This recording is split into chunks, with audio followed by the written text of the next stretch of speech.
याद आया कुछ तुम्हें? देखो, मैं कई बार तुम्हें बता चुकी हूँ कि मुझे कुछ भी याद नहीं, और बेहतर होगा कि तुम ये बात अपने दिमाग में अच्छी तरह से बिठा लो। ठीक है, मैंने तुम्हें एक चांस दिया था और तुमने वो गंवा दिया। अकेला छोड़ दो मुझे। फिर मुझे मुराद साहब से बात करनी होगी।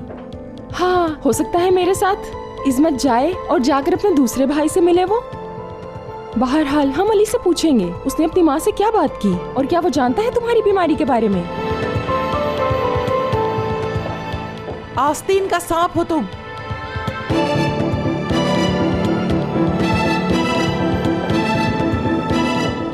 अब हम इसी जुबान में बात शुरू करते हैं। तुम्हारी एकदम से याददाश्त खो जाना, एक्टिंग बहुत अच्छी थी, अवार्ड मिलना चाहिए।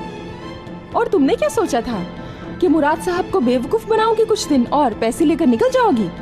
तुम बहुत स्मार्ट हो, लेकिन हर बार कोई तुमसे ज्यादा स्मार्ट निकल आता है। तो क्या तुम हो? समझ लो मैं ही हूँ।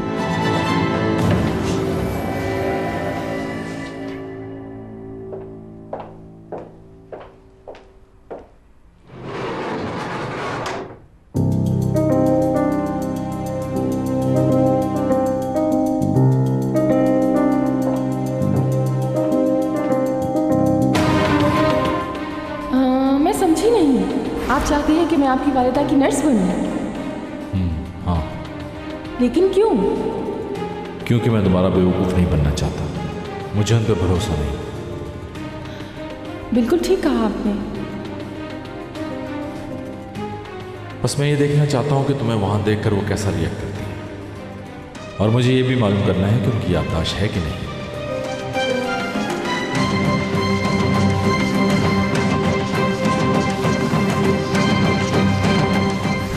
वो वाकई अपनी माँ को जानता है।